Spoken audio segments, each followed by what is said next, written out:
그 장사하는 사람만 상가를 소유해야 되겠네요. 이게 말이 됩니까, 이게? 이 공산당법이죠. 왜 이러세요, 정말? 정신 좀 차리세요. 네, 요즘 말도 많고 탈도 많은 그 농지법 개정에 대해서 오늘 한번 그 농지법 개정이 사유재산 침해 요소가 있는지 아니면 없는지 한번 AI한테 한번 물어봤습니다. 그러니까 AI 답변을 한번 볼게요. 네, 2026년 6월 16일 일부 개정 농지법에서 사유재산 침해 소지가 있는 핵심 요소는 상속 이농, 농지의 위탁, 임대 의무화, 처분 명령 의무화, 처분 상대방 제한 확대, 농지조사원의 토지 취득권 확대입니다. 네, 그러니까 이제 그 개정된 농지법에서 그 개인의 그 사유재산 침해 요소가 어떤 게 있나 한번 물어봤더니 상속받은 사람들 또 이농 그러니까 뭐 도시에서 농촌으로 이농한 사람들의 농지의 위탁 그러니까 임대한다는 거죠. 아, 위탁 임대 의무화. 그러니까 요 농지를 그 농사를 짓지 않는 사람들은 위탁이나 임대를 의무화한다는 거예요. 옛날에는 뭐 의무화하지 않고 내가 농사를 짓지 못하면 그냥 방치돼서 그냥 수풀이 무성하게 자라는 경우가 있었는데 그런 거를 이제 못하게 한다는 거예요. 의무화를 했는데 만약 그 이행을 하지 않으면 처분 명령 의무화와 처분 상대방 제한. 처분 명령 의무화로 이제 처분을 하라고 명령을 내리는데 처분도 아무한테나 할 수가 없게 그 제한을 확대했다는 거예요. 그다음에 농지조사원의 토지 출입권 확대. 그러니까 뭐 이제 개인의 땅인데 그 개인이 땅에 출입하려고 그러면 아무나 출입하면 안 되잖아요. 그 토지주의 허가를 받고 출입을 해야 되는데 이걸 조사를 해야 되니까 아마 이런 법을 만들었는가 봐요. 이런데 이제 헌법상 재산권은 보장되지만 공공복리에 맞게 제한될 수 있으므로 위 조치들은 농지 이용의 공공성 목적은 인정된다 하더라도 소유자의 처분 사용 사생활 영역을 강하게 제한하는 규제로 볼 수 있어요. 그러니까 AI도 이렇게 얘기하잖아요. 그 공공성의 목적은 인정된다 그러더라도 소유자의 처분, 사용, 사생활 영역을 강하게 제한하는 규제로 볼 수 있다 그러잖아요. 그다음에 이제 상속, 이농, 농지, 위탁, 임대 의무화와 재산권 행사의 제한, 요거를 한번 더 심층적으로 한번 들여다보겠습니다. 직접 경영 의무화와 한국농어촌공사 위탁 강제 조항.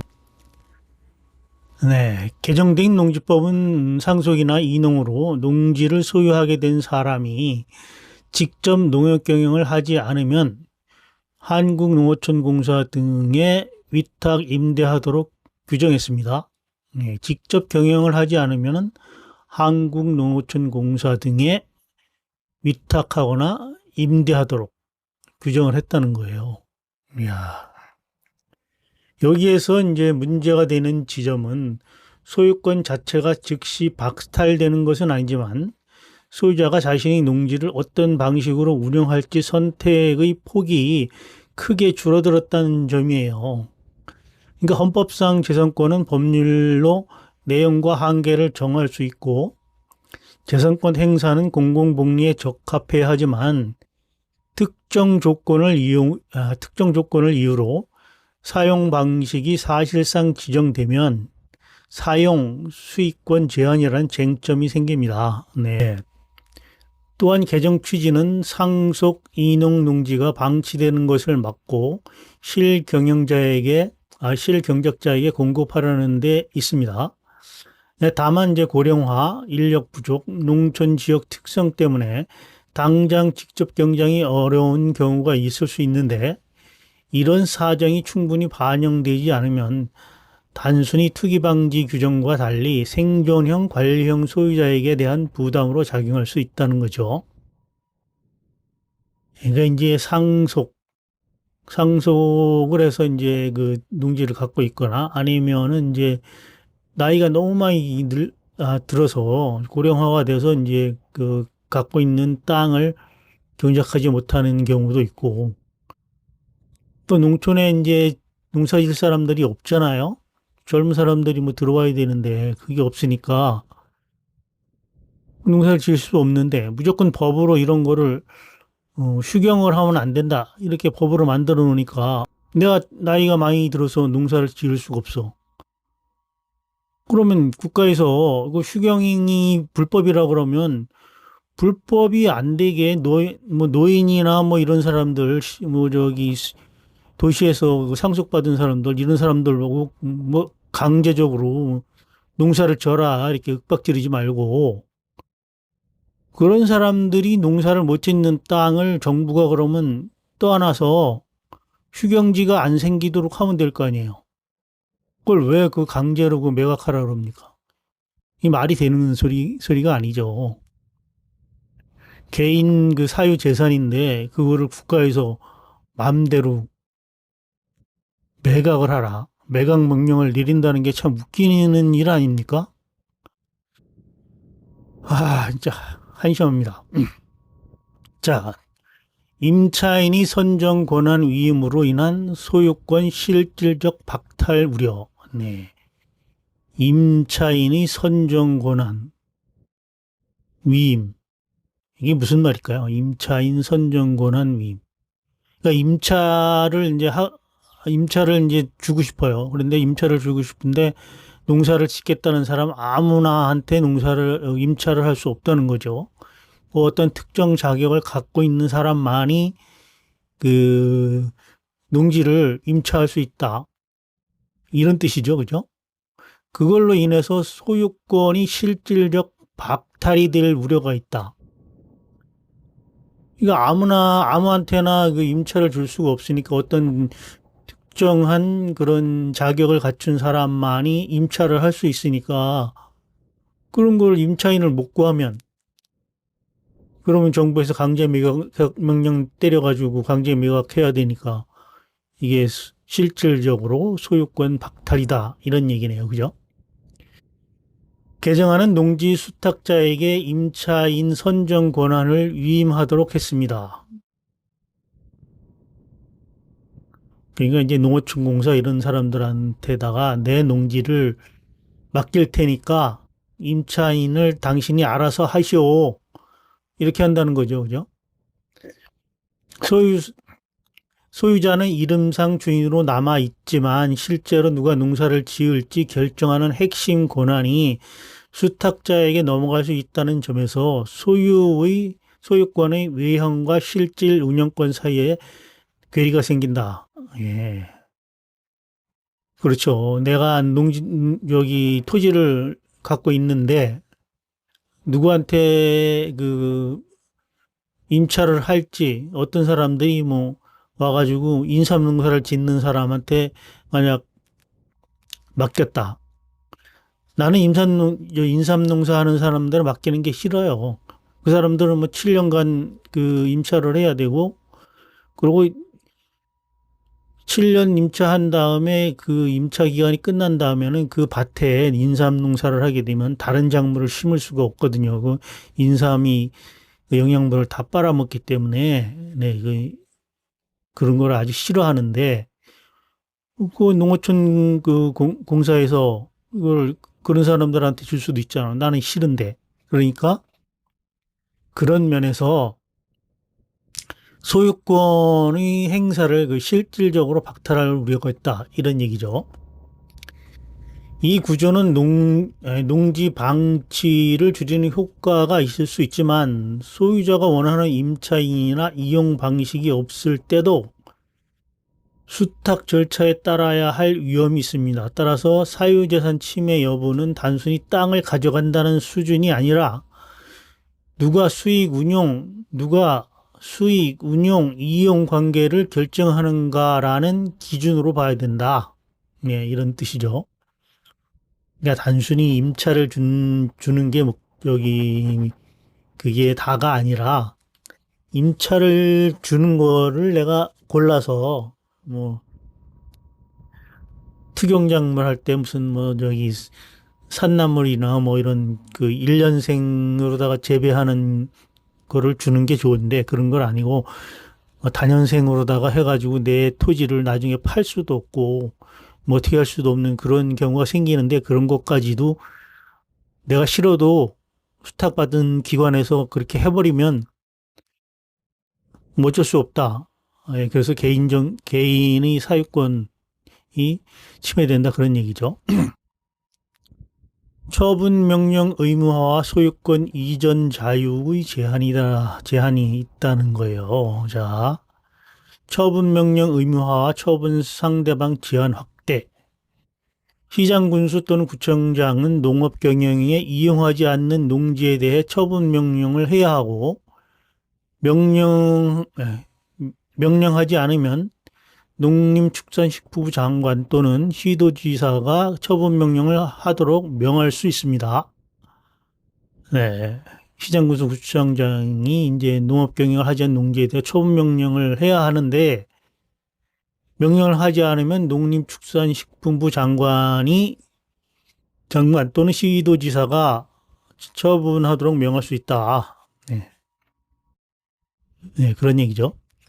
네, 여기에서 이제 농지 소유자가 농업 경영에 이용하지 않는 농지를 처분할 때, 예, 농업 소유자가 농업 경영에 이용하지 않는 농지를 처분할 때, 처분이 제한되는 상대방 범위도 확대해야 했다 그러잖아요. 그러니까 아무한테나 팔 수가 없어요. 뭐 도시에 있는 사람, 농사를 짓는 자격이 없는 사람, 뭐 이런 사람들한테는 절대로 팔 수가 없고, 매입할 수 있는 자격을 갖고 있는 사람, 네, 이 사람들을 이제 해야 되는데, 이것도 이제 범위를, 예, 처분이 제한되는 상대방 범위도 확대했다는 게, 이게 처분할 수 있는 제한이 확대됐다는 거는, 그러니까 그 아무한테나 팔 수 있는 그 범위가 점점 줄어들어갖고 일부 극소수한테만 팔 수 있다. 이렇게 됐다는 뜻이겠죠.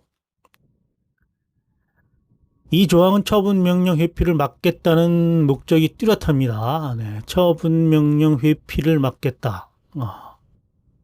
처분명령을 내렸는데 그거를 회피한다. 이러면은 그걸 막겠다는 거예요. 예를 들어 세대 분리된 가족 등에게 형식적으로 이전하는 방식의 처분을 차단하는 취지로 설명이 됩니다. 다만 소유자가 누구에게 팔 수 있는지 어떤 거래 형태가 허용되는지가 넓게 제한되면 매매의 자유가 약해질 수밖에 없어요. 네, 그렇죠. 매매의 자유가 제한이 되죠. 범위가 점점 줄어드니까. 문제는 농지를 팔고 싶어도 매수자를 찾기 어렵거나 제한된 상대방 범위 안에서 거래를 성립하지 않는 경우도 있습니다. 그러니까 제한된 상대방 범위 안에서 거래가 성립되지 않을 경우가 다분하죠. 최근 보도에서는 농지를 처분하려 해도 매수자가 없어 팔지 못하는 지역까지 일률적으로 처분 대상이나 제재 대상으로 보는 것은 현실과 괴리가 있다는 지적이 나왔다. 네, 이거 당연한 얘기죠. 그 다음에 상위기관의 처분명령 지시권과 지방자치의 재량권 축소. 자, 개정농지법은 기초자치단체장이 처분명령을 하지 않을 경우 상위기관이 처분명령을 하도록 명할 수 있게 설계되었습니다. 이는 농지 이용 실태를 엄격히 관리하려는 장치이지만 동시에 지역별 농지 수요, 매수 가능성, 고령농 사정 같은 개별 사정을 충분히 고려되기 어려울 수 있다는 문제를 낳습니다. 네, 그렇죠. 지방 사정을 잘 알게 되면은 이제 뭐 군수나 뭐 이런 사람들, 그런 사람들은 이제 자기 지역의 사정을 잘 아니까 그 매각 명령을 내리기가 좀 힘들죠. 그래서 매각 명령 내릴 거를 이제 미룰 수 있는데 그렇게 되면 이제 그 지방에 있는 사정을 잘 알지도 못하는 그 장관이나 시장 군수, 시장이 저기 뭐야 기초단체장이 체분 명령을 하지 않을 경우 어, 그 상급기관이 내는 게 이제 뭐 장관이나 뭐 이런 사람들이죠. 이런 사람들이 강제로 처분 명령을 내릴 수 있다 이런 얘기예요. 따라서 사유재산 침해 여부를 따질 때는 처분 명령의 필요성, 제한 기간과 방법의 최소성, 예외 인정 범위, 불능 사정에 대한 구제책이 함께 검토되어야 합니다. 네, 그렇죠. 이런 게 이제 검토가 쭉 돼가지고 진짜 이 사람이 아파서 농사를 못 지어서 방치가 됐는지 아니면 나이가 많아가지고 힘이 없어서 농사를 짓지 못했는지 아니면 뭐 일시적으로 어디를 가야 되는데 그래서 뭐 그 농사를 짓지 못하는 사람도 있잖아요. 네. 그런 걸 이제 저기 예외 규정을 좀 둬야죠. 농사를 뭐 무조건 못 짓는다 그래서 무조건 매각해라 이러면 안 되죠. 농지조사원의 토지 출입권 확대와 사생활 보호권의 충돌, 네, 소유자 동의 없는 토지 출입 권한 명문화. 네, 이것도 이제 문제가 있어요. 소유자의 동의 없이 남의 땅을 막 들어간다. 막 들어가서 조사를 한다. 이 문제가 많죠. 개정농지법은 농지 이용 실태 파악을 위해 농지조사원의 법적 근거와 토지 등의 출입 근거를 마련했다 그래요. 공개 자료에서는 농지조사원이 농지 이용 실태 파악을 위해 소유자 동의 없이도 토지에 출입할 수 있는 권한을 갖는 것으로 설명됩니다. 이 부분은 이제 농지법상 농지 이용 실태를 확인한다는 공익적 목적과 충돌한다. 이 부분이 이제 농지법상 농지 이용 실태를 확인한다는 공익적 목적과 충돌을 한다는 거예요. 농지는 사유재산이고 토지는 주변의 소유자의 생활 환경과 프라이버시가 결합될 수 있으므로 출입 권한은 목적 달성에 필요한 범위 안에서 제한적으로 시행되어야 해요. 네, 그렇죠. 사유재산이죠. 사유재산이고 토지 주변의 소유자의 생활 환경과 프라이버시가 결합될 수가 있죠. 네. 이런 거에서 이제 그 함부로 출입을 하면 안 되죠. 조사 기준 불명확성과 일률적 제재에 따른 재산권 침해의 소지가 있다는 거예요. 이제 현재 논란이 되는 또 다른 지점은 일부 경작 여부를 판단 기준입니다. 일부 경작 여부의 판단 기준. 최근 보도는 100평 가운데 일부만 경작하는 경우를 어떻게 판단할지 조사원마다 기준이 달라질 수 있다는 우려가 현장에서 나오고 있다고 전했습니다. 네, 조사 결과 자기 농업 경영에 활용되지 않는 농지로 판명되면 처분 명령, 처분 의무 부과, 이행 강제금 등 행정 조치가 내려질 수 있습니다. 그래서 투기 목적 농지와 불가피한 휴경 농지를 구분하지 않고 동일하게 취급하면 농지를 계속 보유 관리하려는 사람에게도 과도한 부담이 될 수 있다. 네, 이게 참 문제예요, 이게. 내가 한 뭐 500평 땅을 그 부모님한테 물려받았거나 뭐 어떻게 해서 샀는데 500평 땅을 다 경작을 못하고 한 100평이나 200평 경작하고 나머지 300평은 놀릴 수도 있잖아요. 다 하려 그러면 기계 장비 다 붙여야 되고 거기 뭐 일일이 풀 뽑아줘야 되고 그거 농사일이 쉽습니까? 저기 국회의원 하시는 분들, 그 장관 하시는 분들 농사일 해보셨어요? 땡볕에 가서 한번 풀 한번 뽑아 보셨어요? 농사를 짓는다는 게, 예, 그렇게 다 지라 그랬다, 그럽시다. 다 졌는데, 농사를 내가 500평을 갖고 있어. 그런데 땅이 500평이 있어. 그래서 500평을 국가에서 다 지라 그래서 어쩔 수 없이 졌는데, 농사를 해서 들어간 돈이 1,000만 원이야. 근데 수확한 거는 500만 원이야. 이렇게 계속해서 적자를 보면서 그러면 계속 내가 농사를 져야 돼요? 예? 이 법을 만드신 분들, 농사를 지면은 월급 타는 월급 타는 사람들처럼 한 달 지나면은 금액이 또박또박 나옵니까?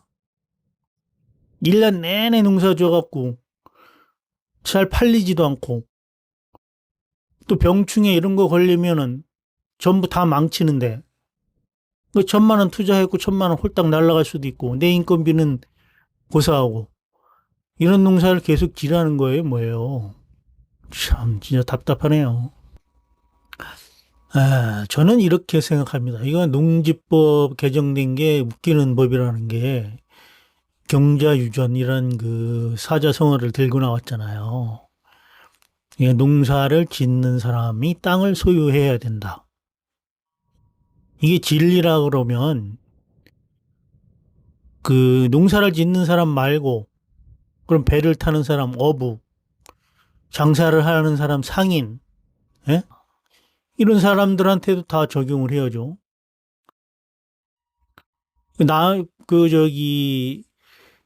어촌에 가면 이제, 어촌은 제가 뭐 잘 모르는데, 예를 들어서 이제 어촌에 어떤 이제 고기 잡는 사람이 돈이 없어요. 그래서 이제 어떤 사람의 배를 빌려서 물고기를 잡을 수 있잖아요. 그죠? 그러면 그 배를 빌려준 사람은